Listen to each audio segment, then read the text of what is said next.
Tidak semua siswa di dunia ini benar-benar sama.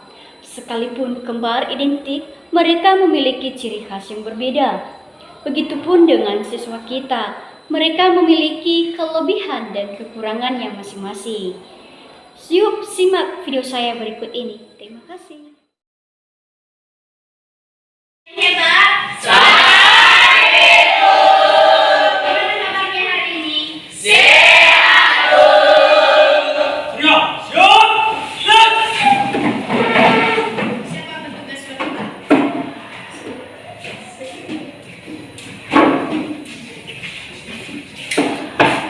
Baik teman-teman, sebelum kita memulai proses belajar kita, mari kita berdoa. Tuhan Allah yang berada dalam kerajaan surga, kembali kami mengucap syukur Tuhan atas kasih-Mu kepada kami yang telah Kau curahkan kepada kami semua.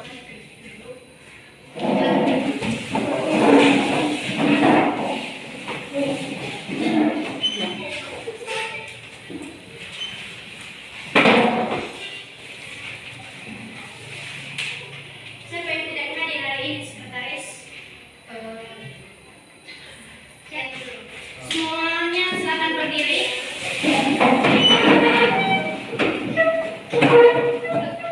Ya, ada sampah di samping kalian? Sudah siap belajar hari ini? Silakan duduk ya. Nah, baik, sebelum kita memulaikan pembelajaran hari ini, Ibu mau mengingatkan kalian tentang materi minggu lalu. Apakah kalian masih ingat dengan materi kita minggu lalu? Materi kita minggu lalu? Oke, kalau Ibu tanya semua sudah tahu apa itu pengertian pasar? Kira-kira yang bisa memberikan? Oh, semuanya hebat ya. Berikan dulu. Ibu kunjuk. Oke, silakan berdiri Dian. Apa itu pasar? Pasar merupakan tempat pertemuan antara penjual dan pembeli untuk melakukan interaksi jual beli dan barang. Oke, terima kasih. Berikan. Oke, kalau Ibu suruh satu ulang lagi bisa? Oke, coba Risa yang di depan. Apa itu pengertian pasar? Pasar adalah suatu tempat atau proses kegiatan interaksi antara permintaan dari pembeli dan penawaran dari penjual terhadap barang atau jasa tertentu. Oke, terima kasih Risa. Ini materi kita minggu lalu tidak sia-sia. Semua anak kami sudah mengerti, sudah memahami apa itu pasar. Selanjutnya, pada hari ini, Ibu akan memberikan topik yang baru kepada kita tentang permintaan.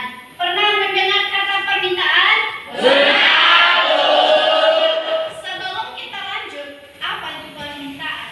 Ibu akan menyajikan kepada kalian tujuan kita mempelajari daripada permintaan ini. Silakan dilihat di atas di Infocus. Yang pertama adalah peserta didik mampu menguraikan pengertian permintaan dengan benar. Yang kedua, coba serentak apa tujuan pembelajaran kita yang kedua?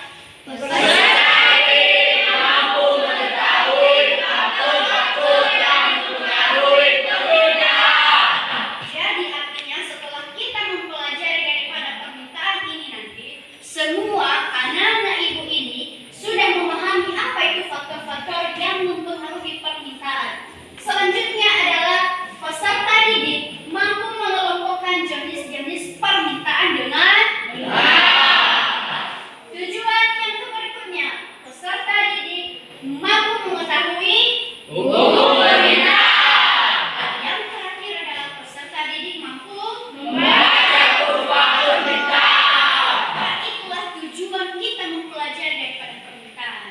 Yang artinya, ketika kalian sudah mempelajari permintaan ini, maka tujuan ini semua sudah bisa anak-anak kami pahami. Selanjutnya, menurut anak-anak kami, ini gambar apa di atas? Gambar pasar, di mana ada penjual dan pembeli.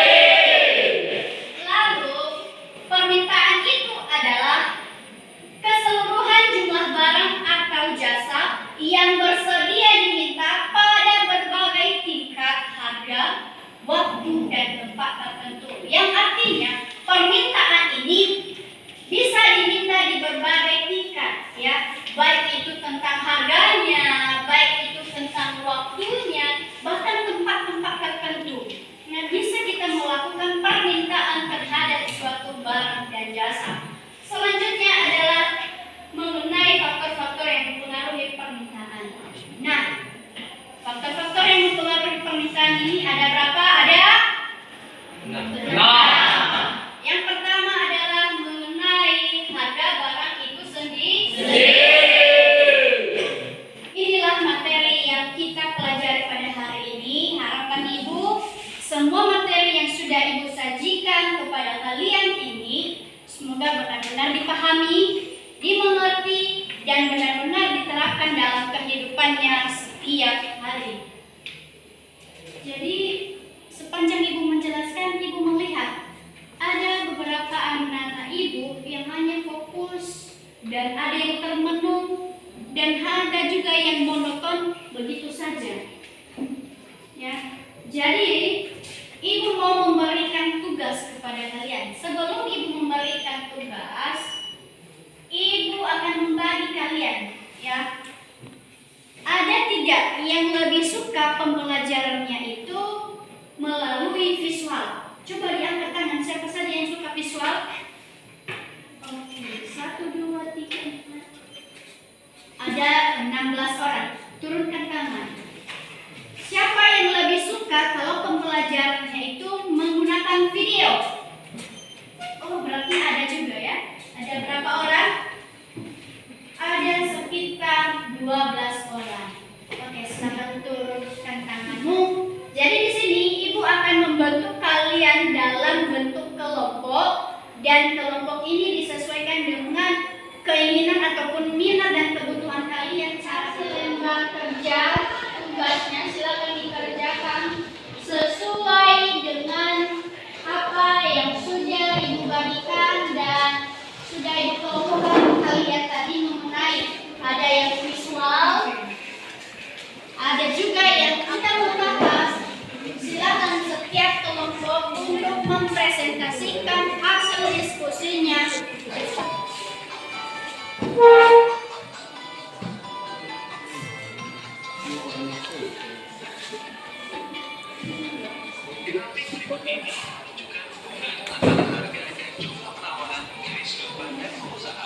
Nah, setelah itu, waktu diskusinya sudah selesai, silakan masing-masing kelompok mempresentasikannya di depan kelas.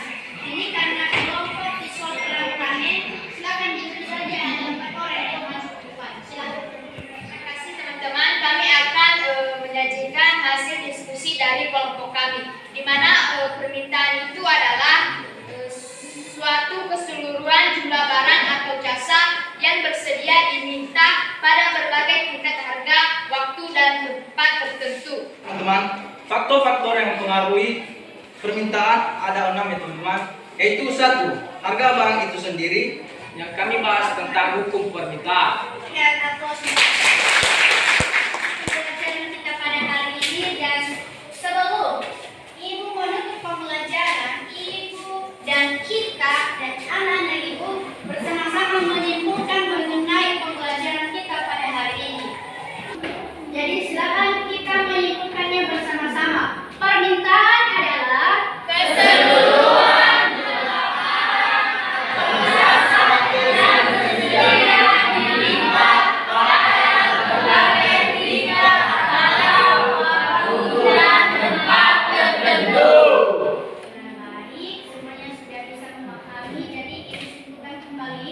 bahwa permintaan adalah keseluruhan jumlah barang atau jasa yang bersedia diminta pada berbagai tingkat harga, waktu, dan tempat tertentu.